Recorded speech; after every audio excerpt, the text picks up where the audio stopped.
Olá, hoje vou-vos falar de uma ferramenta que se mostra muito útil no cálculo de alguns limites, normalmente que envolvem senos e cossenos, e chama-se assim princípio do encaixe, e que de facto é uma ideia muito simples, mas que nos resolve problemas bastante grandes.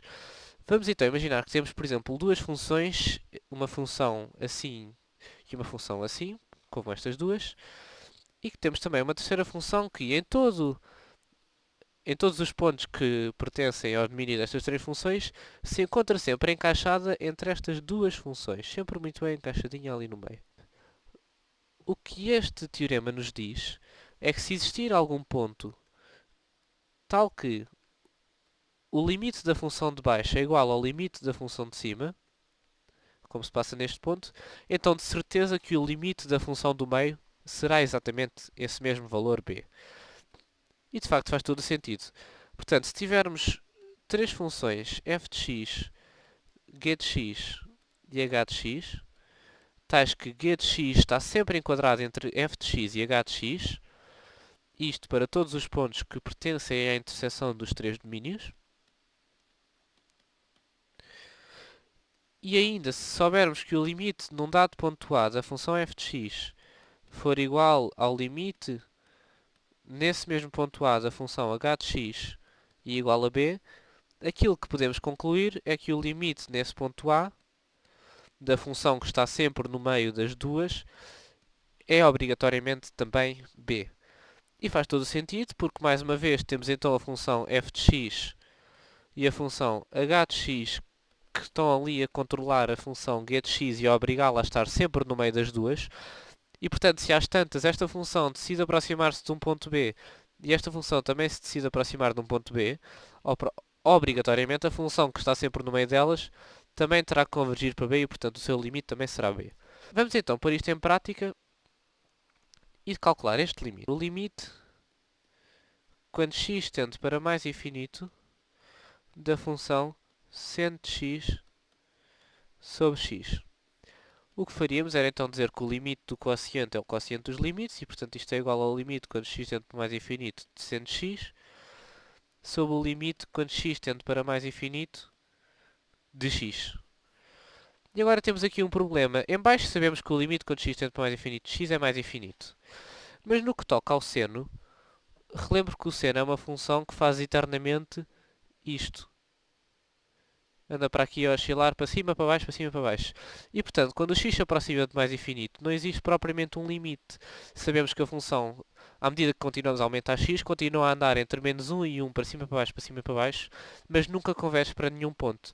Tudo o que sabemos é que este valor do limite, que não existe, sabemos só que vai ser qualquer coisa entre menos 1 e 1. E, portanto, intuitivamente, através de cálculos não conseguimos escrever aqui nada porque substitui este valor, limite x tende mais infinito sendo x.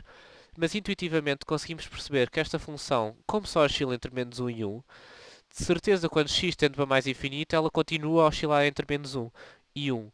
E portanto o que temos aqui é um número que está entre menos 1 e 1 a dividir por mais infinito. E portanto, vou escrever assim, mas isto está errado, não se pode escrever. E portanto este limite dá zero. E por isso percebemos que dê zero. No entanto, não provámos nada. Estamos só pensamos. E o princípio do encaixe vem salvar-nos. Porquê? Sabemos que a função seno de x está enquadrada entre menos 1 e 1. E portanto, obrigatoriamente, se eu dividir tudo por x, fico com que menos 1 sobre x é menor ou igual do que o seno de x sobre x, que é menor ou igual que 1 sobre x. Isto porque o x, neste caso, é um número positivo, já que nos estamos a aproximar do mais infinito. E, portanto, sabemos então que temos esta função, que é a função em que estamos interessados, está enquadrada entre outras duas funções. Vamos agora ver quanto é que é o limite desta função quando x tende para mais infinito e o limite desta quando x tende para mais infinito. E, de facto, esta função, quando x tende para mais infinito, fica menos 1 sobre mais infinito, portanto zero. Esta função, o mesmo. E, portanto, podemos aplicar o princípio do encaixe. Temos uma função situada entre outras duas. Essas duas convergem para o mesmo ponto. E, portanto, esta aqui, obrigatoriamente, vai convergir para zero. E provamos, então, que o limite do seno de x sobre x é zero quando o x tende para mais infinito. Vamos, então, decifrar o limite quando x tende para zero seno de x sobre x. Aqui o problema é diferente. O problema é que temos uma divisão de 0 sobre 0, o que é uma intermediação e, portanto, não conseguimos sair daqui, pelo menos nesta fase. No entanto, o princípio do encaixe consegue ajudar-nos. E para isso precisamos primeiro de fazer aqui um pequeno truque. Vamos então desenhar um círculo trigonométrico que lembra um círculo de raio 1 em torno da origem e consideremos este ângulo de valor x. O seno deste ângulo, já todos sabemos, está aqui, é a altura desta reta. A tangente, por sua vez, é a altura desta linha.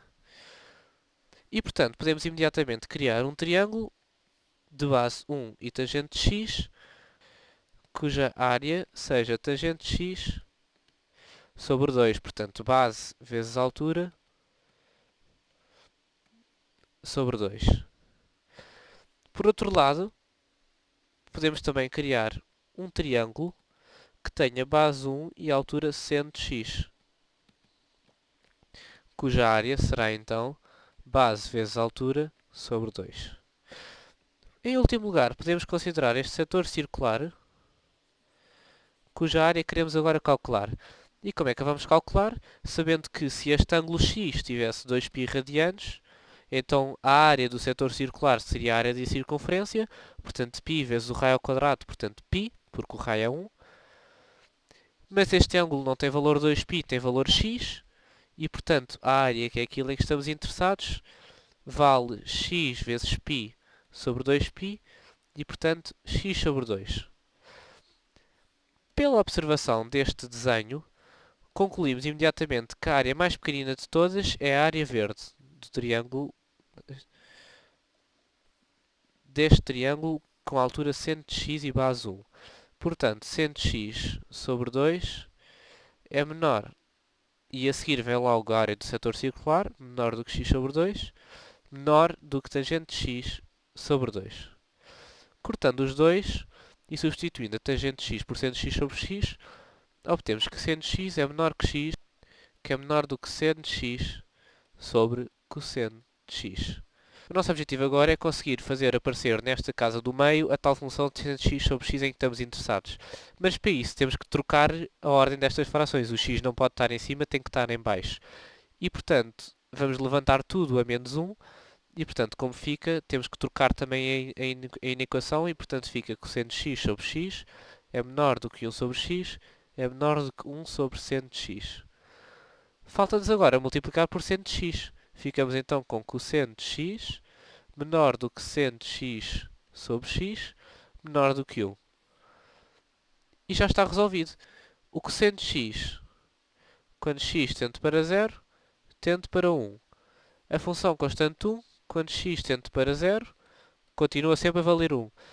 E, portanto, como temos seno de x encaixado entre estes dois valores, e eles os dois tendem para o mesmo limite no ponto 0, obrigatoriamente esta função, pelo princípio do encaixe, vai ter que valer 1. E, portanto, o limite quando x tende para 0 de seno de x sobre x vale 1.